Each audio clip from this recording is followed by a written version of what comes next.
നമസ്കാരം, സ്വാഗതം മീഡിയ സ്റ്റവറിലേക്ക്.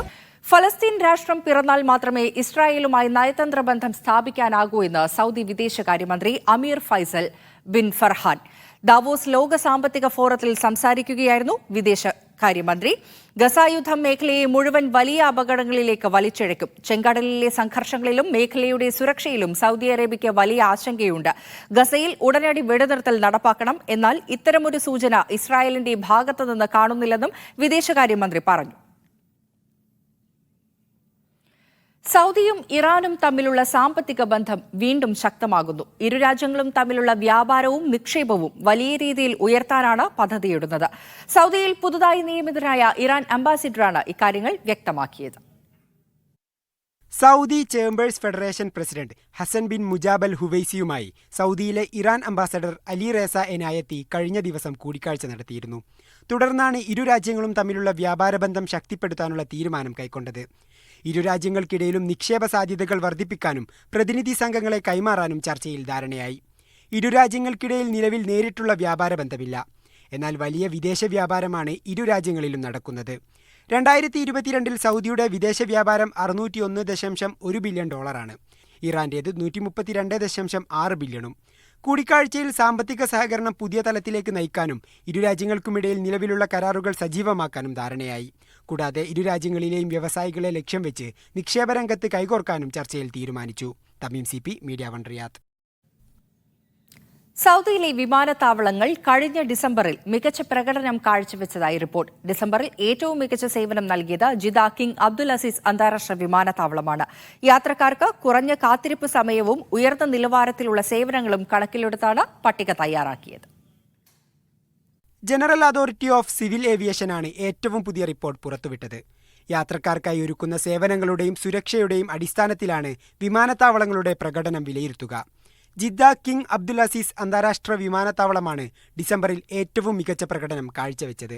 റിയാദിലെ കിങ് ഖാലിദ് അന്താരാഷ്ട്ര വിമാനത്താവളമാണ് രണ്ടാമതെത്തിയത്.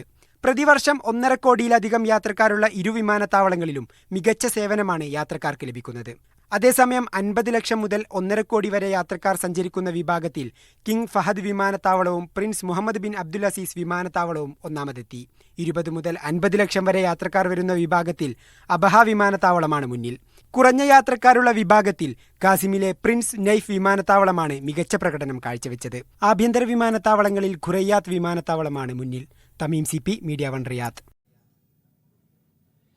ദുബായിയുടെ എമിറേറ്റ്സ് വിമാന കമ്പനി വൻ റിക്രൂട്ട്മെന്റിന് ഒരുങ്ങുന്നു. ഈ വർഷം 5000 ക്യാബിൻ ക്രൂ അംഗങ്ങളെ പുതുതായി നിയമിക്കും. ലോകത്തിന്റെ വിവിധ ഭാഗങ്ങളിൽ അഭിമുഖം നടത്തുമെന്ന് കമ്പനി അറിയിച്ചു. ലോകത്തിന്റെ വിവിധ ഭാഗങ്ങളിലെ 460 നഗരങ്ങളിലാണ് എമിറേറ്റ്സ് റിക്രൂട്ട്മെന്റ് നടപടികൾ ആസൂത്രണം ചെയ്യുന്നത്. ഇന്ത്യയിലെ വിവിധ നഗരങ്ങളിലും അഭിമുഖം പ്രതീക്ഷിക്കാം. ഈ വർഷം പകുതിയോടെ എയർബസ് 350 വിമാനങ്ങളും അടുത്ത വർഷം ബോയിംഗ് 777X വിമാനങ്ങളും സർവീസ് തുടങ്ങാനിരിക്കെയാണ് ലോകത്തിന്റെ വിവിധ ഭാഗങ്ങളിൽ നിന്ന് ക്യാബിൻ ക്രൂ ജീവനക്കാരെ റിക്രൂട്ട് ചെയ്യുന്നത്. കൂടുതൽ തൊഴിൽ പരിചയമുള്ളവരെക്കാൾ പുതുതായി ബിരുദം നേടിയവർക്കാണ് അവസരം ലഭിക്കുക. ഇന്റേൺഷിപ്പോ പാർട്ട് ടൈം ജോലിയോ ചെയ്ത് പരിചയമുള്ളവർക്ക് മുൻഗണന ലഭിക്കും. 1 വർഷം ഹോസ്പിറ്റാലിറ്റി, കസ്റ്റമർ സർവീസ് രംഗങ്ങളിൽ ജോലി ചെയ്തവർക്ക് പരിഗണന നൽകുമെന്ന് എമിറേറ്റ്സ് അറിയിച്ചു. പോയ വർഷം എമിറേറ്റ്സ് 8000 ക്യാബിൻ ക്രൂ അംഗങ്ങളെ നിയമിച്ചിരുന്നു. 353 നഗരങ്ങളിലാണ് ഇതിന്റെ റിക്രൂട്ട്മെന്റ് നടപടികൾ നടന്നത്. Media one, Dubai. സൗദിയിൽ ഇലക്ട്രിക് വാഹനങ്ങളുടെ ചാർജിംഗിനായി വിപുലമായ സംവിധാനങ്ങൾ ഒരുക്കുന്നു. രാജ്യത്ത് 1000 ഇലക്ട്രിക് കാർ ചാർജിംഗ് കേന്ദ്രങ്ങൾ സ്ഥാപിക്കുന്നതിന് ധാരണയായി. പബ്ലിക് ഇൻവെസ്റ്റ്മെന്റ് ഫണ്ടിന്റെയും സൗദി ഇലക്ട്രിസിറ്റി കമ്പനിയുടെയും പങ്കാളിത്തത്തോടെയാണ് കേന്ദ്രങ്ങൾ സ്ഥാപിക്കുക. ഓട്ടോമോട്ടീവ് ഇൻഫ്രാസ്ട്രക്ചർ കമ്പനിയാണ് കൂടുതൽ ചാർജിംഗ് കേന്ദ്രങ്ങൾ സ്ഥാപിക്കാൻ ഒരുങ്ങുന്നത്. 2030 രാജ്യത്ത് 1000 ഫാസ്റ്റ് ചാർജിംഗ് സൈറ്റുകൾ സ്ഥാപിക്കുന്നതിന് കമ്പനി ധാരണയിലെത്തി. പബ്ലിക് ഇൻവെസ്റ്റ്മെന്റ് ഫണ്ടിന്റെയും സൗദി ഇലക്ട്രിസിറ്റി കമ്പനിയുടെയും സഹായത്തോടെയാണ് പദ്ധതി നടപ്പിലാക്കുക. 5000 ഫാസ്റ്റ് ചാർജറുകൾ അടങ്ങിയതാവും ഓരോ കേന്ദ്രവും. പദ്ധതി ഇലക്ട്രിക് കാർ വിപണിയെ പ്രോത്സാഹിപ്പിക്കുന്നതിനും ഉപഭോക്താക്കളെ ഇലക്ട്രിക് കാറുകളിലേക്ക് കൂടുതൽ ആകർഷിക്കുന്നതിനും സഹായിക്കുമെന്ന് കമ്പനി CEO മുഹമ്മദ് കസാസ് പറഞ്ഞു. കമ്പനിയുടെ ആദ്യ കേന്ദ്രം റിയാദിൽ പ്രവർത്തനമാരംഭിച്ചു. Media one, Dammam. ദുബായ് നഗരത്തിലെ അൽ അവീറിൽ ആരംഭിക്കുന്ന വൈദ്യുതി പ്ലാന്റിന്റെ 4ാം ഘട്ടം പരീക്ഷണാടിസ്ഥാനത്തിൽ പ്രവർത്തനം ആരംഭിച്ചു. 829 മെഗാവാട്ട് ശേഷിയുള്ളതാണ് വൈദ്യുതി പ്ലാന്റിന്റെ 4ാം ഘട്ടം. 1.1 ശതകോടി ദിർഹം ചെലവിൽ ദുബായ് ഇലക്ട്രിസിറ്റി ആൻഡ് വാട്ടർ അതോറിറ്റിയാണ് അൽ അവീറിൽ വൈദ്യുതി പ്ലാന്റ് സജ്ജമാക്കുന്നത്. ടർബൈൻ, പവർ ജനറേറ്റർ എന്നിവ മാത്രമല്ല, പുതിയ പ്ലാന്റിൽ നിന്നുള്ള വൈദ്യുതി വിതരണം പവർ ഗ്രിഡിലേക്ക് ബന്ധിപ്പിക്കുന്ന നടപടികളും ഇന്ന് വിജയകരമായി പരീക്ഷിച്ചു. മൊത്തം 2825 മെഗാവാട്ടാണ് അൽ അവീർ വൈദ്യുതി പ്ലാന്റിന്റെ ശേഷി.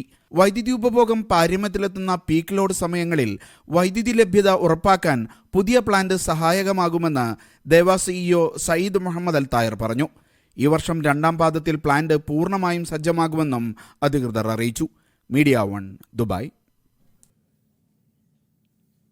കടുത്ത മൂടൽമഞ്ഞിനെ തുടർന്ന് ഡ്രൈവർമാർക്ക് മുന്നറിയിപ്പുമായി UAE അധികൃതർ. കാഴ്ചാപരിധി കുറഞ്ഞ സാഹചര്യത്തിൽ വാഹനമോടിക്കുന്നവർ ജാഗ്രത പാലിക്കണമെന്ന് അബുദാബി പോലീസ് ആവശ്യപ്പെട്ടു. ഷെയ്ഖ് ഖലീഫ ബിൻ സായിദ് അന്താരാഷ്ട്ര റോഡിൽ അബുദാബി ഇൻഡസ്ട്രിയൽ സിറ്റിക്കും അൽ അരിസം ബ്രിഡ്ജിനും ഇടയിൽ വേഗപരിധി 80 കിലോമീറ്ററായി പരിമിതപ്പെടുത്തിയതായും അധികൃതർ അറിയിച്ചു. ദുബായ് എമിറേറ്റ് നിവാസികൾക്ക് ഭവന നിർമ്മാണവുമായി ബന്ധപ്പെട്ട വിവിധ സേവനങ്ങൾ ഒരു കുടക്കീഴിൽ ലഭ്യമാക്കാനായി ഏകീകൃത പ്ലാറ്റ്ഫോം പ്രഖ്യാപിച്ചു. ദുബായ് ഇന്റഗ്രേറ്റഡ് ഹൌസിംഗ് സെന്റർ എന്ന് പേരിട്ടിരിക്കുന്ന ഏകീകൃത സേവന പ്ലാറ്റ്ഫോമിലൂടെയാണ് സേവനങ്ങൾ ലഭ്യമാവുക. 6 സർക്കാർ സ്വകാര്യ സ്ഥാപനങ്ങളിൽ നിന്നുള്ള 54 സേവനങ്ങളിലായിരിക്കും ഇതിലൂടെ ലഭിക്കുക. UAE എക്സിക്യൂട്ടീവ് കൗൺസിൽ ചെയർമാനും ദുബായ് കിരീടാവകാശിയുമായ Sheikh Hamdan bin Mohammed bin Rashid Al മക്തൂമാണ് പുതിയ പ്ലാറ്റ്ഫോം പ്രഖ്യാപിച്ചത്. വൈസ് പ്രസിഡന്റും പ്രധാനമന്ത്രിയും ദുബായ് ഭരണാധികാരിയുമായ Sheikh Mohammed bin Rashid Al Maktoum അടുത്തിടെ പ്രഖ്യാപിച്ച ദുബായ് സോഷ്യൽ അജണ്ട 33ന്റെ ഭാഗമായാണ് പുതിയ നീക്കം. കുടുംബം രാജ്യത്തിന്റെ അടിത്തറ എന്ന പ്രമേയമാണ് ദുബായ് സോഷ്യൽ അജണ്ട 33 മുന്നോട്ട് വെക്കുന്നത്. ഇതിന്റെ ഭാഗമായി ദുബായ് നിവാസികൾക്ക് വീടുകളും കെട്ടിടങ്ങളുമായി ബന്ധപ്പെട്ട സേവനങ്ങൾ തടസ്സം കൂടാതെ ലഭ്യമാക്കാനായി ദുബായ് ഇന്റഗ്രേറ്റഡ് ഹൌസിംഗ് സെന്റർ അവതരിപ്പിക്കുന്നതായി ഷെയ്ഖ് ഹംദാൻ വ്യക്തമാക്കി. ഫെബ്രുവരിയിൽ പ്രവർത്തനം ആരംഭിക്കുന്ന സെന്റർ മുഖേന 4 സർക്കാർ സ്ഥാപനങ്ങൾ, 2 സ്വകാര്യ സ്ഥാപനങ്ങൾ എന്നിവയിൽ നിന്നുള്ള 54 സേവനങ്ങളാവും ലഭ്യമാക്കുക. ഭാവിയിൽ കൂടുതൽ സേവനങ്ങളുമായി പദ്ധതികൾ പ്രഖ്യാപിക്കും. നാദൽ ഷിബയിലെ അവന്യൂ മാളിലായിരിക്കും സെന്ററിന്റെ പ്രവർത്തനം. കൺസൾട്ടൻസി, ഡിസൈൻ സെലക്ഷൻ, ചെലവ് ലാഭിക്കുന്നതിനുള്ള മാർഗനിർദ്ദേശങ്ങൾ, ബാങ്ക് മുഖേനയുള്ള സാമ്പത്തിക സേവനങ്ങൾ ലഭ്യമാക്കാനുള്ള സഹായം, ഇന്റീരിയർ ഡിസൈൻ, കളർ സ്കീമുകളുടെ തിരഞ്ഞെടുപ്പ്, എസ്റ്റിമേഷൻ ഓഫ് പ്രൊജക്ട് കോസ്റ്റ് തുടങ്ങിയ സേവനങ്ങളാണ് സെന്റർ മുഖേന ലഭിക്കുക. Media 1 Dubai. സൗദിയിൽ ഖബർസ്ഥാനുകൾ നിർമ്മിക്കുന്നതിനും പരിപാലിക്കുന്നതിനും പൊതുമാനദണ്ഡങ്ങൾ നിശ്ചയിച്ച മുനിസിപ്പൽ മന്ത്രാലയം ഖബറുകൾ അലങ്കരിക്കുന്നതും പേരുകൾ എഴുതുന്നതും വിലക്കി. ഖബറാണെന്ന് തിരിച്ചറിയാൻ സാധിക്കുന്ന വിധം നമ്പറുകൾ നൽകുന്നതിന് വിലക്കില്ലെന്നും മാർഗനിർദ്ദേശത്തിൽ പറയുന്നു. മുനിസിപ്പൽ ഗ്രാമകാര്യ മന്ത്രാലയമാണ് പുതിയ മാർഗനിർദ്ദേശങ്ങൾ പുറത്തിറക്കിയത്. ഖബർസ്ഥാനുകൾ നിർമ്മിക്കുന്നതിനും പരിപാലിക്കുന്നതിനുമുള്ള നിർദ്ദേശങ്ങളാണ് ഇവ. ഖബർസ്ഥാനുകൾ ജനവാസ മേഖലയിൽ നിന്നും വിദൂരത്താകാതിരിക്കുക, ഖബറുകൾ കുഴിക്കുന്നതിന് അനുയോജ്യമായ ഭൂപ്രകൃതിയിലായിരിക്കുക, വെള്ളപ്പൊക്കത്തിനോ മണ്ണൊലിപ്പിനോ സാധ്യതയില്ലാത്ത ഇടമായിരിക്കുക തുടങ്ങിയവ ഖബർസ്ഥാനുകൾ സ്ഥാപിക്കുന്നതിനുള്ള മാനദണ്ഡമായി മന്ത്രാലയ ഗൈഡ് പറയുന്നു. എന്നാൽ ഖബറുകൾ അലങ്കരിക്കുന്നതും പ്രത്യേകം കെട്ടിയുയർത്തുന്നതും ചായങ്ങളടിക്കുന്നതും പേരുകൾ എഴുതുന്നതും അലങ്കാരത്തിനായി മരങ്ങൾ നടുന്നതും വെളിച്ച സംവിധാനങ്ങൾ ഏർപ്പെടുത്തുന്നതും കർശനമായി വിലക്കിയിട്ടുണ്ട്. ഖബറാണെന്ന് തിരിച്ചറിയാൻ സാധിക്കും വിധം നമ്പറുകൾ നൽകുന്നതിന് വിലക്ക് ബാധകമാകില്ല. ഖബർസ്ഥാനിൽ സ്ഥിരമായ ചാപ്പലുകൾ നിർമ്മിക്കുന്നതിനും പ്രാർത്ഥനയ്ക്കും വിലാപത്തിനുമായി പ്രത്യേകം സജ്ജീകരണങ്ങൾ ഒരുക്കുന്നതും നിരോധിച്ചവയിൽ ഉൾപ്പെടും. മസ്ജിദുകൾ, സ്കൂളുകൾ, പൊതുയോഗ സ്ഥലങ്ങൾ എന്നിവിടങ്ങളിൽ ഖബർസ്ഥാനുകൾ സ്ഥാപിക്കുന്നതിന് അനുമതി ലഭിക്കില്ല. Naushad Irikkur, media 1 Dammam. സൗദിയിൽ സർക്കാർ വകുപ്പുകളുടെയും സ്ഥാപനങ്ങളുടെയും പെരുന്നാൾ അവധികളിൽ മന്ത്രിസഭ ഭേദഗതി വരുത്തി. സർക്കാർ വകുപ്പുകളിലും സ്ഥാപനങ്ങളിലും 2 പെരുന്നാളുകൾക്കും മിനിമം 4 പ്രവൃത്തി ദിനങ്ങളും പരമാവധി 5 ദിനങ്ങളും അവധി നൽകണം. ഇതിന് നിയമാവലിയിൽ ഭേദഗതി വരുത്തണമെന്ന് സൽമാൻ രാജാവിന്റെ അധ്യക്ഷതയിൽ ചേർന്ന മന്ത്രിസഭാ യോഗമാണ് ആവശ്യപ്പെട്ടത്.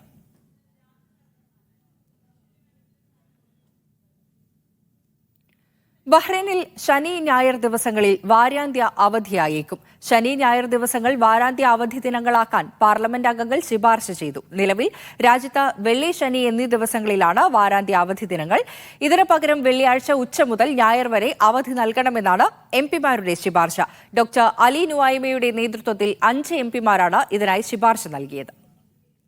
കുവൈറ്റ് മുനിസിപ്പാലിറ്റിയിൽ പ്രവാസികൾക്കും തൊഴിലവസരം 36 തസ്തികകളിൽ 1090 ഒഴിവുകളാണ് റിപ്പോർട്ട് ചെയ്തത്. അഡ്മിനിസ്ട്രേറ്റീവ് റോളുകൾ കുവൈറ്റ് പൌരന്മാർക്കായി സംവരണം ചെയ്തിട്ടുണ്ട്. കുവൈത്തിൽ 4,80,000-ഓളം പേരാണ് പൊതുമേഖലയിൽ ജോലി ചെയ്യുന്നത്. ഇതിൽ 23% വിദേശികളാണ്. GCC രാജ്യങ്ങളിലെ ഏറ്റവും ഉയർന്ന ആനുപാതികമാണിത്.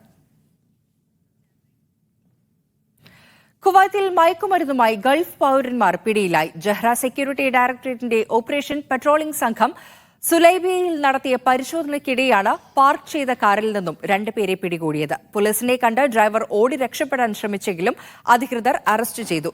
പ്രതികളിൽ നിന്ന് 3 കിലോഗ്രാം ഹാഷിഷ് പിടികൂടി. പിടിച്ചെടുത്ത വസ്തുക്കൾക്ക് 10,000-ലേറെ ദിനാർ മൂല്യം വരുമെന്ന് ഡ്രഗ് കൺട്രോൾ ജനറൽ അഡ്മിനിസ്ട്രേഷൻ അറിയിച്ചു. മുൻ മന്ത്രിയും കോൺഗ്രസ് നേതാവുമായ TH മുസ്തഫയുടെ വേർപാടിൽ ദുഃഖം പങ്കുവച്ച് ദുബായിൽ പ്രവാസികളുടെ ഒത്തുചേരൽ. ഉറച്ച രാഷ്ട്രീയ ബോധ്യങ്ങൾക്കൊപ്പം ജീവിതത്തിൽ വിശുദ്ധി കാത്തുസൂക്ഷിച്ച നേതാവ് കൂടിയായിരുന്നു TH മുസ്തഫയെന്ന് പ്രസംഗകർ അനുസ്മരിച്ചു. ദുബായ് സംസ്കൃതിയുടെ നേതൃത്വത്തിലായിരുന്നു അനുശോചന ചടങ്ങ്. എല്ലാവരുമായും അടുത്ത വ്യക്തിബന്ധം കാത്തുസൂക്ഷിക്കുന്ന സൗമ്യനായ ഒരു രാഷ്ട്രീയ നേതാവിനെ കൂടിയാണ് TH മുസ്തഫയുടെ വേർപാടിലൂടെ നഷ്ടമായിരിക്കുന്നതെന്ന് അനുശോചന യോഗം ഉദ്ഘാടനം ചെയ്ത് ഡോക്ടർ ആസാദ് മൂപ്പൻ പറഞ്ഞു. അഡ്വക്കേറ്റ് ഹാഷിഖ് തൈക്കണ്ടി അധ്യക്ഷത വഹിച്ചു. EP Johnson, Puthur Rahman, R Harikumar ഉൾപ്പെടെ വിവിധ കൂട്ടായ്മകളെയും സ്ഥാപനങ്ങളെയും പ്രതിനിധാനം ചെയ്ത് നിരവധി പേർ ഓർമ്മകൾ പങ്കുവച്ചു. കോൺഗ്രസ് അനുഭാവ സംഘടനയായ ഇൻകാസിന്റെ ഷാജി പാറത്ത്, നസീർ കാപ്പാട്, സുനിൽ നമ്പ്യാർ എന്നിവരും സംസാരിച്ചു. Media 1 Dubai. ഗൾഫ് മാധ്യമം എജു കഫി വെള്ളിയാഴ്ച ഖത്തറിൽ തുടങ്ങും. വിദ്യാഭ്യാസ കരിയർ മേഖലയിൽ നിന്നുള്ള പ്രമുഖർ പങ്കെടുക്കും. മെഷാഫിലെ പോഡാർപേൾ സ്കൂളാണ് വേദി. ലോകോത്തര കലാലയങ്ങളിൽ ഉന്നത വിദ്യാഭ്യാസം നേടാൻ ആഗ്രഹിക്കുന്നവർക്കും മികച്ച പഠനമാർഗങ്ങൾ തേടുന്നവർക്കും വഴികാട്ടിയാണ് ഗൾഫ് മാധ്യമം വിദ്യാഭ്യാസ കരിയർ പരിപാടിയായ എജു കഫെ. ഇന്ത്യയിലും UAEയിലും സൗദിയിലുമായി ഏറെ ശ്രദ്ധേയമായി മാറിയ വിദ്യാഭ്യാസ പ്രദർശനം ആദ്യമായാണ് ഖത്തറിലെത്തുന്നത്. തീർച്ചയായും ഖത്തറിലുള്ള വിദ്യാർത്ഥികൾക്ക് ഇത് ഏറെ അവസരങ്ങൾ തുറന്നു കൊടുക്കുന്ന ഒരു എക്സ്പോ ആയിരിക്കും. അവർക്ക് വിദ്യാഭ്യാസപരമായിട്ടുള്ള മേഖലകളെക്കുറിച്ച് അറിയുവാനും ഒരുപാട് വിദ്യാഭ്യാസ മേഖലയിലെ പ്രമുഖർ വരുന്ന ഒരു പരിപാടിയാണ് എജു കഫെ. പോഡാർപേളിൽ വെച്ചിട്ട് ജനുവരി 19-20 ദിവസങ്ങളിലാണ് ഈ പ്രോഗ്രാം നടക്കുന്നത്. മുതിർന്ന IAS ഉദ്യോഗസ്ഥനും വ്യവസായ വകുപ്പ് പ്രിൻസിപ്പൽ സെക്രട്ടറിയുമായ APM മുഹമ്മദ് ഹനീഷ് IAS, മനഃശാസ്ത്ര വിദഗ്ധയും എഴുത്തുകാരിയുമായ ആർത്തി രാജരത്നം, പ്രശസ്ത mentalist Aadi, motivational speaker doctor Mani Paul, CM Mahroof തുടങ്ങിയവർ 2 ദിവസങ്ങളിലായി വിദ്യാർത്ഥികളുമായി സംവദിക്കും. Media 1 Doha. മീഡിയ 1 ബിസിനസ് കോൺക്ലേവിനൊരുങ്ങി ഖത്തർ. ടാൽറോപ്പുമായി ചേർന്ന് നാളെ നടത്തുന്ന കോൺക്ലേവിൽ ബിസിനസ് രംഗത്ത് ആർട്ടിഫിഷ്യൽ ഇന്റലിജൻസ്, ഓട്ടോമേഷൻ സാധ്യതകൾ ചർച്ച ചെയ്യും. ദോഹ ഹോളിഡേ ഇൻ ഹോട്ടലാണ് വേദി. പുതിയ കാലത്തിന്റെ സാങ്കേതിക വിദ്യകൾ എങ്ങനെ ബിസിനസ് രംഗത്ത് പ്രയോജനപ്പെടുത്താമെന്ന് ചർച്ച ചെയ്യുകയാണ് മീഡിയ 1 ബിസിനസ് കോൺക്ലേവ്. ആർട്ടിഫിഷ്യൽ ഇന്റലിജൻസിന്റെയും ഓട്ടോമേഷന്റെയും അനന്ത സാധ്യതകൾ കോൺക്ലേവ് ചർച്ച ചെയ്യും. മീഡിയ 1 ഓണ്ടർപ്രണേഴ്സിനെ ഉദ്ദേശിച്ചുകൊണ്ട് ധാരാളം പ്രയോജനകരമാകുന്ന ധാരാളം ബിസിനസ് കോൺക്ലേവുകൾ സംഘടിപ്പിക്കാറുണ്ട്. അതിൽ സുപ്രധാനമായ ഒരു കോൺക്ലേവാണ് നാളെ ഖത്തറിൽ വെച്ച് നടക്കാൻ പോകുന്നത്. ധാരാളം എക്സ്പെർട്സുകൾ നാളെ ഈ കോൺക്ലേവിൽ സംസാരിക്കുന്നുണ്ട്. ഖത്തറിലുള്ള എല്ലാ ഓണ്ടർപ്രണേഴ്സിനെയും ഞങ്ങൾ ഈ കോൺക്ലേവിലേക്ക് സ്വാഗതം ചെയ്യുകയാണ്. AI അടുത്ത ബിസിനസ്സുകളെ മുഴുവനായിട്ടും നമ്മൾ ട്രാൻസിഷൻ ചെയ്യേണ്ടത്.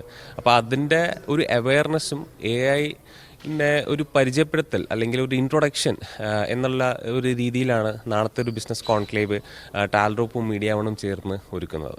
പ്രമുഖ ഖത്തറി സ്റ്റാർട്ടപ്പായ സ്നൂനു സ്ഥാപകനും CEOയുമായ Hamad Mubarak Al Hajiri, Qatar media city director Tahir Khalid Al Anani തുടങ്ങിയവർ മുഖ്യാതിഥികളായി പങ്കെടുക്കും. ആർട്ടിഫിഷ്യൽ ഇന്റലിജൻസ്, ഓട്ടോമേഷൻ മേഖലയിലെ വിദഗ്ധരായ അർഷദ് ഇ ജസീർ ജമാൽ തുടങ്ങിയവർ വിവിധ സെഷനുകൾ നയിക്കും. Media 1 Doha.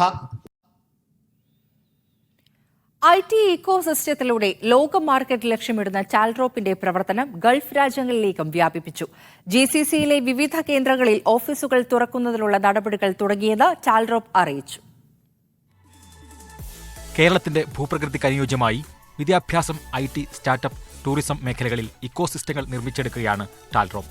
കേരളത്തെ ഹെഡ് ഓഫീസാക്കി ലോകത്തെ 193 രാജ്യങ്ങളെ IT സർവീസുകളിലൂടെ ബന്ധിപ്പിച്ച് ആ രാജ്യങ്ങളെ കേരളത്തിന്റെ മാർക്കറ്റാക്കി മാറ്റുവാനാണ് ലക്ഷ്യമിടുന്നത്.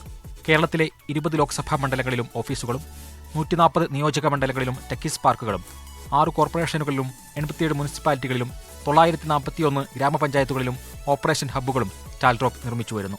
ഇന്ത്യയിലെ മറ്റു 27 സംസ്ഥാനങ്ങളിലെയും 8 കേന്ദ്ര ഭരണ പ്രദേശങ്ങളിലെയും തലസ്ഥാന നഗരങ്ങളിൽ റീജിയണൽ ഓഫീസുകൾ ഒരുക്കി പ്രൊഡക്ഷൻ സെന്ററുകൾ കണ്ടെത്തിയാണ് ഇന്ത്യയെ പ്രൊഡക്ഷൻ ഹബ്ബാക്കി ലോക മാർക്കറ്റിലേക്ക് ടാൽഡ്രോപ്പ് ചുവടുവെക്കുന്നത്. ആദ്യഘട്ടത്തിൽ 20 രാജ്യങ്ങളിലാണ് ടാൽഡ്രോപ്പിന്റെ പ്രവർത്തനം ആരംഭിക്കുന്നത്. ഇതിന്റെ ഭാഗമായാണ് GCCയിൽ വിവിധ പ്രൊജക്ടുകൾ തുടക്കമിടുന്നത്. ടാൽഡ്രോപ്പിനെ സംബന്ധിച്ചിടത്തോളം കേരളത്തിൽ ബിൽഡ് ചെയ്തിട്ടുള്ള സ്റ്റാർട്ടപ്പുകളുടെയും ബിസിനസ്സുകളുടെയും സർവീസും പ്രോഡക്ട്സും GCCയിലേക്ക് എത്തിക്കുക, അതോടൊപ്പം കേരളത്തെ ഒരു ഹെഡ് ഓഫീസാക്കി ഇന്ത്യ ഒരു പ്രൊഡക്ഷൻ ഹബ്ബാക്കി വേൾഡ് മാർക്കറ്റിലേക്ക് റീച്ച് ചെയ്യുന്നതിന്റെ ഭാഗമായി GCCയെ ഒരു മാർക്കറ്റായി കണക്കാക്കുന്ന അല്ലെങ്കിൽ മാർക്കറ്റാക്കി മാറ്റാൻ വേണ്ടിയിട്ടുള്ള പ്രവർത്തനങ്ങൾക്കാണ് ടാൽഡ്രോപ്പ് ഇപ്പോൾ മുൻതൂക്കം നൽകിയിട്ടുള്ളത്. ടാൽഡ്രോപ്പ് എഡ്യൂക്കേഷൻ ഇക്കോസിസ്റ്റത്തിന്റെ ഡയറക്ടറായിരുന്ന റീംഖാനാണ് ഇപ്പോൾ ടാൽഡ്രോപ്പിന്റെ GCC ഹെഡ്. ഒന്നാം ഘട്ടത്തിൽ മലയാളികളായ ബിസിനസ്സുകാരെ ടാൽഡ്രോപ്പിന്റെ ഇക്കോസിസ്റ്റത്തിൽ കണക്ട് ചെയ്യുകയും അതോടൊപ്പം തന്നെ ഇന്ത്യയിൽ നിന്നും മറ്റു രാജ്യങ്ങളിൽ നിന്നും ബിസിനസ് ഓട്ടോമേഷൻ ഉൾപ്പെടെ IT സർവീസുകൾ കേരളത്തിലേക്ക് എത്തിക്കുക എന്നതാണ് ഈ ലോഞ്ചിങ്ങിലൂടെ ലക്ഷ്യമിടുന്നത്. ടാൽഡ്രോപ്പിന്റെ നൂതന ആശയങ്ങൾക്കൊപ്പം എന്നും കരുത്തായി കൂടെ നിൽക്കുന്ന പ്രവാസി ബിസിനസ് ലോകം GCCയിലെ പുതിയ സ്വപ്ന പദ്ധതികൾക്കൊപ്പവും നിൽക്കുമെന്ന് പ്രതീക്ഷിക്കുന്നതായി ടാൽഡ്രോപ്പ് അറിയിച്ചു. Media 1 Dubai. ഹാജർ ലംഘിച്ചതിന് കുവൈത്തിലെ സർക്കാർ ജീവനക്കാരിൽ നിന്നും പിഴ ചുമത്തിയത് 30 ലക്ഷം ദിനാർ. കഴിഞ്ഞ വർഷത്തെ അപേക്ഷിച്ച് പിഴ സംഖ്യയിൽ വൻ വർധനവാണ് രേഖപ്പെടുത്തിയത്. സിവിൽ സർവീസ് ചട്ടങ്ങളും നിയമങ്ങളും അനുസരിച്ചാണ് പിഴ ചുമത്തിയതെന്ന് അധികൃതർ പറഞ്ഞു. ആർട്ടിക്കിൾ 18 ചട്ടപ്രകാരം ജീവനക്കാർ ജോലിയിൽ ഹാജർ രേഖപ്പെടുത്തുന്നത് വൈകിയാൽ അവധിയായി കണക്കാക്കും. നിലവിൽ രാജ്യത്തെ എല്ലാ സർക്കാർ ഓഫീസുകളിലും വിരലടയാള സംവിധാനം നിർബന്ധമാണ്. ബഹ്റൈനിൽ അനധികൃത താമസക്കാരെയും നിയമവിരുദ്ധമായി ജോലി ചെയ്തവരെയും കണ്ടെത്തുന്നതിനായുള്ള പരിശോധനകൾ തുടരുന്നു. നിയമലംഘനം കണ്ടെത്തുന്നതിനും നടപടി സ്വീകരിക്കുന്നതിനുമായി കഴിഞ്ഞ വർഷം 47,023 പരിശോധനകൾ നടത്തിയതായി ലേബർ മാർക്കറ്റ് റെഗുലേറ്ററി അതോറിറ്റി അറിയിച്ചു. രാജ്യത്ത് തൊഴിൽ താമസ നിയമങ്ങൾ ലംഘിക്കുന്നവരെ കണ്ടെത്താൻ മുൻവർഷങ്ങളിലേതിനേക്കാൾ 72% പരിശോധനകൾ നടത്താൻ കഴിഞ്ഞ വർഷം സാധിച്ചതായി ലേബർ മാർക്കറ്റ് റെഗുലേറ്ററി അതോറിറ്റി വ്യക്തമാക്കി.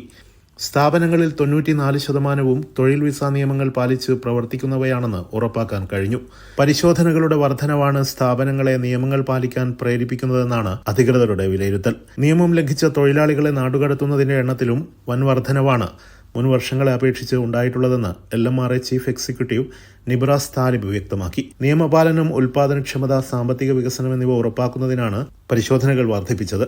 പരിശോധനകൾ വിജയിപ്പിക്കുന്നതിന് സഹകരിച്ച nationality, passport and residence affairs, തൊഴിൽ മന്ത്രാലയം, വാണിജ്യ വ്യവസായ മന്ത്രാലയം, ആരോഗ്യ മന്ത്രാലയം, general authority for social insurance, capital secretariat council, വിവിധ മുനിസിപ്പാലിറ്റികൾ, ഗവർണറേറ്റുകൾ, പോലീസ് ഡയറക്ടറേറ്റുകൾ എന്നിവർക്ക് അദ്ദേഹം നന്ദി അറിയിച്ചു. ബഹ്റൈനിലെ തൊഴിൽ വിപണി സുതാര്യവും ശക്തവുമായി മുന്നോട്ട് പോകുന്നതിന്റെ തെളിവാണ് രാജ്യത്തെ 94% സ്ഥാപനങ്ങളും നിയമങ്ങൾ പാലിച്ച് പ്രവർത്തിക്കുന്നതായി കണ്ടെത്തിയതെന്നും ഇത് ഏറെ അഭിമാനകരമാണെന്നും അദ്ദേഹം കൂട്ടിച്ചേർത്തു. Siraj Pallikkara, media 1, Bahrain. കുവൈത്തിൽ കന്നുകാലി കയറ്റുമതിക്ക് അനിശ്ചിതകാല വിലക്ക് ഏർപ്പെടുത്തും. മുൻകരുതൽ നടപടിയെന്ന നിലയിലാണ് കന്നുകാലി കയറ്റുമതി വിലക്കുന്നത്. ചെങ്കടലിലെ സംഘർഷം രൂക്ഷമാകുന്നതും ഇപ്പോഴത്തെ വിലക്കിന് കാരണമെന്നാണ് സൂചന. പ്രാദേശിക ഉപഭോഗത്തിന് ആവശ്യമായ അളവിൽ കൂടുതൽ മിച്ചമുണ്ടായിട്ടും രാജ്യത്ത് ഭക്ഷ്യസുരക്ഷ നിലനിർത്തുന്നതിന്റെ ഭാഗമായാണ് കയറ്റുമതിക്ക് വിലക്ക് ഏർപ്പെടുത്തിയത്. കഴിഞ്ഞ മാസം രാജ്യത്ത് 95,000 കന്നുകാലികളെയാണ് ഇറക്കുമതി ചെയ്തത്. കുവൈത്തിൽ ഒരു വർഷത്തേക്ക് 1,00,000 ആടുകളും 12,000 പശുക്കിടാക്കളും ആവശ്യമാണ്. കുവൈത്തിലെ സഹകരണ സംഘം സ്റ്റോറുകളിലെ വില നിയന്ത്രിക്കാൻ പുതിയ നിർദ്ദേശവുമായി union cooperative society president Musab Al Mulla. നിത്യോപയോഗ സാധനങ്ങൾ, പച്ചക്കറികൾ, പഴങ്ങൾ എന്നിവയുടെ വില നിയന്ത്രിക്കുവാനുള്ള നിർദ്ദേശങ്ങളാണ് അൽ മുല്ല സമർപ്പിച്ചത്. സർക്കാർ ഏകീകൃത ആപ്പായ സഹേൽ വഴി വില നിയന്ത്രിക്കാനുള്ള നിർദ്ദേശം പരിഗണിക്കണമെന്ന് അധികൃതരോട് അദ്ദേഹം പറഞ്ഞു. ഫലസ്തീൻ ജനതയ്ക്ക് നൽകുന്ന സഹായം വർദ്ധിപ്പിക്കുമെന്ന് ബഹ്റൈൻ. കഴിഞ്ഞ ദിവസം ചേർന്ന ബഹ്റൈൻ മന്ത്രിസഭാ യോഗമാണ് ഇക്കാര്യം തീരുമാനിച്ചത്. സമാധാനം സ്ഥാപിക്കാൻ അടിയന്തര വെടിനിർത്തൽ നടപ്പാക്കണമെന്നും ക്യാബിനറ്റ് യോഗം ആവശ്യപ്പെട്ടു. ഫലസ്തീൻ ജനത അനുഭവിച്ചുകൊണ്ടിരിക്കുന്ന പ്രയാസങ്ങൾ ദൂരീകരിക്കാൻ ആവശ്യമായ ചുവടുവെപ്പുകൾ ശക്തമാക്കേണ്ടത് അനിവാര്യമാണെന്ന് ബഹ്റൈൻ മന്ത്രിസഭായോഗം വിലയിരുത്തി. ഖുദ്സ് കേന്ദ്രമാക്കി സ്വതന്ത്ര ഫലസ്തീൻ രാഷ്ട്രം രൂപവൽക്കരിക്കപ്പെടണം. പ്രദേശത്ത് അടിയന്തര വെടിനിർത്തൽ നടപ്പാക്കണമെന്ന് മന്ത്രിസഭായോഗത്തിൽ അധ്യക്ഷത വഹിച്ച കിരീടാവകാശിയും പ്രധാനമന്ത്രിയുമായ Prince Salman bin Hamad Al ഖലീഫ ആവശ്യപ്പെട്ടു. ഗസയിലെ ജനങ്ങളെ സഹായിക്കുന്നതിനായി ഐക്യദാർഢ്യ ദിനം സംഘടിപ്പിച്ചതിന്റെ ഭാഗമായി ദുരിതമനുഭവിക്കുന്ന ജനതയ്ക്കു വേണ്ടി 16 ദശലക്ഷം ദിനാർ സംഭരിക്കാൻ ബഹ്റൈന് കഴിഞ്ഞത് നേട്ടമാണ്. ചാരിറ്റി യുവജന കാര്യങ്ങൾക്കായുള്ള ഹമദ് രാജാവിന്റെ പ്രതിനിധി Sheikh Nasser bin Hamad Al ഖലീഫയുടെ രക്ഷാധികാരത്തിൽ നടന്ന സഹായ സംഭരണ പദ്ധതിയോട് സഹകരിച്ച മുഴുവൻ പേർക്കും കിരീടാവകാശി നന്ദി അറിയിച്ചു. Media 1 Bahrain. ഏഷ്യൻ കപ്പ് ഫുട്ബോളിലും ഭിന്നശേഷിക്കാരെ ചേർത്തുപിടിച്ച് ഖത്തർ. ലോകകപ്പ് ഫുട്ബോളിന് സമാനമായ രീതിയിൽ കളി ആസ്വദിക്കാനുള്ള എല്ലാ സംവിധാനങ്ങളും ഒരുക്കിയിട്ടുണ്ട്. ടൂർണമെന്റിലെ 9 സ്റ്റേഡിയങ്ങളിലും ഭിന്നശേഷിക്കാർക്ക് അനായാസം എത്തിച്ചേരാവുന്ന പ്രവേശന കവാടങ്ങളുണ്ട്. ഗ്യാലറിയിൽ വീൽചെയർ ഉപയോക്താക്കൾക്കും പരിമിതശേഷിയുള്ള ആരാധകർക്കും ഇരിപ്പിടങ്ങളും സജ്ജീകരിച്ചിട്ടുണ്ട്. Doha metro, Lusail tram metro സ്റ്റേഷനുകൾക്കും സ്റ്റേഡിയങ്ങൾക്കും ഇടയിലുള്ള ഷട്ടിൽ സർവീസുകൾ എന്നിവയിലെല്ലാം വീൽചെയർ പ്രവേശനം ഉറപ്പുവരുത്തിയിട്ടുണ്ട്. ലുസൈൽ, എഡ്യൂക്കേഷൻ സിറ്റി, അൽബേത്ത് സ്റ്റേഡിയങ്ങളിൽ ഓട്ടിസം ബാധിച്ച ആരാധകരുൾപ്പെടെ സെൻസറി ആക്സസ് ആവശ്യമുള്ള ആരാധകർക്കായി സെൻസറി റൂമുകൾ സജ്ജമാക്കിയിട്ടുണ്ട്. അന്ധരും ഭാഗികമായി കാഴ്ചയുള്ളവരുമായ ആരാധകർക്കായി ഓഡിയോ വിവരണാത്മക കമന്ററി സേവനങ്ങളും ലഭ്യമാക്കുന്നുണ്ട്. കാഴ്ച വൈകല്യമുള്ളവർക്ക് അവരുടെ സ്വന്തം മൊബൈൽ ഫോണിൽ നിന്ന് സേവനം ഉപയോഗിക്കാൻ കഴിയും. മത്സരങ്ങളുടെ വിശദമായ വിവരണം കേൾക്കാൻ കഴിയുന്നതിലൂടെ സ്റ്റേഡിയത്തിലിരുന്ന് കളി കാണുന്നതിന്റെ അനുഭവം അവർക്ക് ലഭിക്കും. ഫുട്ബോൾ എല്ലാവർക്കും വേണ്ടിയുള്ളതാണെന്നും ഏഷ്യൻ കപ്പ് പോലുള്ള ടൂർണമെന്റുകൾ സാമൂഹിക മാറ്റം കൊണ്ടുവരുമെന്ന് വിശ്വസിക്കുന്നതായും സംഘാടകർ വ്യക്തമാക്കി. Media 1 Doha. MES Ponnani college Dubai alumni ഏർപ്പെടുത്തിയ വിവിധ പുരസ്കാരങ്ങൾ പ്രഖ്യാപിച്ചു. മാധ്യമ മേഖലയിൽ നിന്ന് ടി ജമാലുദ്ദീനാണ് പുരസ്കാരം. ജീവകാരുണ്യ വിഭാഗത്തിൽ ഷാഫി കാഞ്ഞിരമുക്കിനും, സ്പോർട്സ് വിഭാഗത്തിൽ ഹയാൻ ജാസിറിനും, യുവസംരംഭക വിഭാഗത്തിൽ യൂസഫ് അബൂബക്കറിനുമാണ് പുരസ്കാരം. ഈ മാസം 21-ന് ഷാർജ ഇന്ത്യൻ അസോസിയേഷൻ ഹാളിൽ നടക്കുന്ന ചടങ്ങിൽ ഡോക്ടർ ഫസൽ ഗഫൂർ പുരസ്കാരങ്ങൾ വിതരണം ചെയ്യുമെന്ന് സംഘാടകർ അറിയിച്ചു.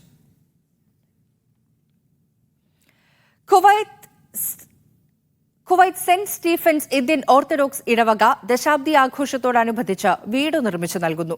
കഴിഞ്ഞ ദിവസം അബ്ബാസിയയിൽ നടന്ന ചടങ്ങിൽ ഇടവക വികാരി ജോൺ ജേക്കബ് അധ്യക്ഷത വഹിച്ചു. ഇടുക്കി ഭദ്രാസന മെത്രാപ്പൊലീത്ത സഖറിയ മാർ സേവേറിയൂസ് തിരുമനസ് വീടിന്റെ പ്ലാൻ ജെയിംസ് ജോർജിനും മിനു വർഗീസിനും കൈമാറി. കലാ കുവൈറ്റ് സംഘടിപ്പിച്ച മൈക്രോ ഫിലിം മത്സരം സമാപിച്ചു. പൂർണ്ണമായും കുവൈത്തിൽ ചിത്രീകരിച്ച 56 ചിത്രങ്ങളാണ് മത്സരങ്ങളിൽ പങ്കെടുത്തത്. ശൈലേഷ് വി സംവിധാനം ചെയ്ത നത്തിങ്നെസ് മികച്ച ചിത്രമായി തെരഞ്ഞെടുത്തു. ശൈലേഷ് തന്നെയാണ് മികച്ച സംവിധായകനും. തിരക്കഥാകൃത്തിനുള്ള പുരസ്കാരം സാബു സൂര്യചിത്രയ്ക്കും ക്യാമറാമാനുള്ള പുരസ്കാരം ഷാജഹാൻ കൊയിലാണ്ടിയും നേടി. മികച്ച അഭിനേതാക്കളായി മധു വഫ്രയും രമ്യ ജയപാലനും തെരഞ്ഞെടുത്തു. ചലച്ചിത്ര താരം ബിനു പപ്പു, സംവിധായകനും തിരക്കഥാകൃത്തുമായ തരുൺ മൂർത്തി എന്നിവരടങ്ങിയ ജൂറിയാണ് അവാർഡുകൾ പ്രഖ്യാപിച്ചത്. ഒമാന്റെ ചരിത്രത്തിലേക്ക് വാതിൽ തുറക്കുന്ന ഒമാൻ എക്രോസ് ഏജസ് മ്യൂസിയം സന്ദർശിക്കാൻ ദിനേന എത്തുന്നത് നിരവധി പേരാണ്. കഴിഞ്ഞ വർഷം മ്യൂസിയം സന്ദർശിച്ചത് 3.5 ലക്ഷം പേരാണ്. ദാഖിലിയ ഗവർണറേറ്റിലെ മനാ വിലായത്തിലാണ് മ്യൂസിയം പ്രവർത്തിക്കുന്നത്. ഒമാന്റെ ഭൂമിശാസ്ത്രപരമായ രൂപങ്ങൾ, ചരിത്രം, പൈതൃകങ്ങൾ എന്നിവയിലൂടെ ശ്രദ്ധേയമായ പ്രദർശനങ്ങൾക്കൊപ്പം ദാഖിലിയ ഗവർണറേറ്റിന്റെ ഹൃദയഭാഗത്തുള്ള മ്യൂസിയത്തിന്റെ തന്ത്രപ്രധാനമായ സ്ഥാനമാണ് ഈ വിജയത്തിന് കാരണമെന്ന് ഡയറക്ടർ ജനറൽ അൽ യക്സാൻ ബിൻ അബ്ദുള്ള അൽ ഹാർത്തി പറഞ്ഞു. സ്കൂളുകൾ, കോളേജുകൾ, സർവകലാശാലകൾ എന്നിവിടങ്ങളിൽ നിന്നുള്ള ഫീൽഡ് ട്രിപ്പുകൾ ഉൾപ്പെടെ എല്ലാ ഗവർണറേറ്റുകളിൽ നിന്നും സന്ദർശകരെത്തിയെന്നും മ്യൂസിയം ഡയറക്ടർ ജനറൽ പറഞ്ഞു. 2023 മാർച്ച് 13-നാണ് Sultan Haitham bin Tariq Oman across ages museum നാടിന് സമർപ്പിച്ചത്. സുൽത്താനേറ്റിന്റെ വിവിധ ഘട്ടങ്ങളിലെ ചരിത്രം, സാംസ്കാരികവും ഭൂമിശാസ്ത്രപരമായ വൈവിധ്യം എന്നിവ പകർന്നു നൽകുന്ന മേഖലയിലെ തന്നെ ഏറ്റവും വലിയ മ്യൂസിയമാണിത്. ചരിത്രാതീത കാലത്തെ ആദ്യ കുടിയേറ്റക്കാരിൽ തുടങ്ങി ആധുനിക ഒമാന്റെ വിശേഷങ്ങളിലൂടെ കടന്നുപോകുന്ന കാഴ്ചകളാണ് സന്ദർശകർക്കായി ഒരുക്കിയിട്ടുള്ളത്. വിവിധ കാലഘട്ടങ്ങളിലെ രാജവംശങ്ങൾ, നാഗരികതകൾ, ഒമാന്റെ മുന്നേറ്റങ്ങളും നേട്ടങ്ങളും എന്നിവ ഇവിടെ നിന്ന് മനസ്സിലാക്കാനാകും. Media 1 Muscat. Dammam Kozhikode Thekkeppuram കൂട്ടായ്മ സംഘടിപ്പിച്ച ഫ്രൈഡേ ക്ലബ് ഫുട്ബോൾ ടൂർണമെന്റ് സമാപിച്ചു. ആവേശകരമായ മത്സരങ്ങൾ വീക്ഷിക്കാൻ കുടുംബങ്ങളും കുട്ടികളും ഉൾപ്പെടെ നിരവധി പേരെത്തി. സീനിയർ വിഭാഗം ഫൈനൽ മത്സരത്തിൽ സ്റ്റോപ്പ് ആൻഡ് ടേസ്റ്റിനെ പരാജയപ്പെടുത്തിയ ടീം ഓയിൽ കം ജേതാക്കളായി. സൂപ്പർ സീനിയർ വിഭാഗത്തിൽ സ്റ്റോപ്പ് ആൻഡ് ടേസ്റ്റിനെ പരാജയപ്പെടുത്തി ITC ജുബൈൽ യുണൈറ്റഡ് ജേതാക്കളായി. വിജയികൾക്ക് ട്രോഫികളും പ്രൈസ് മണിയും വിതരണം ചെയ്തു.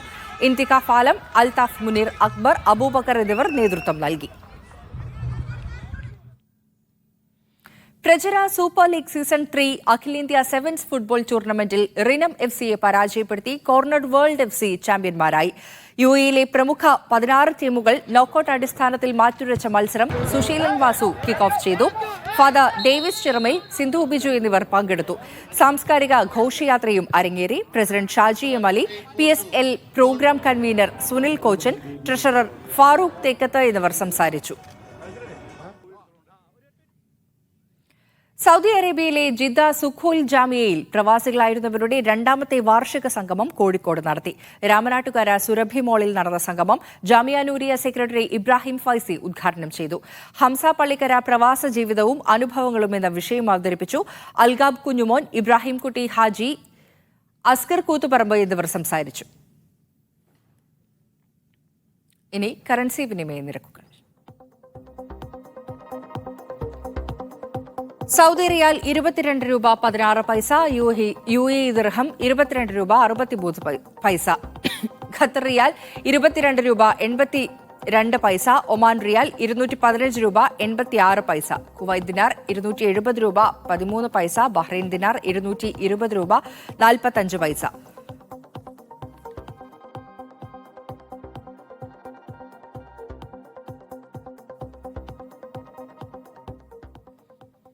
പ്രധാന നഗരങ്ങളിലെ താപനില.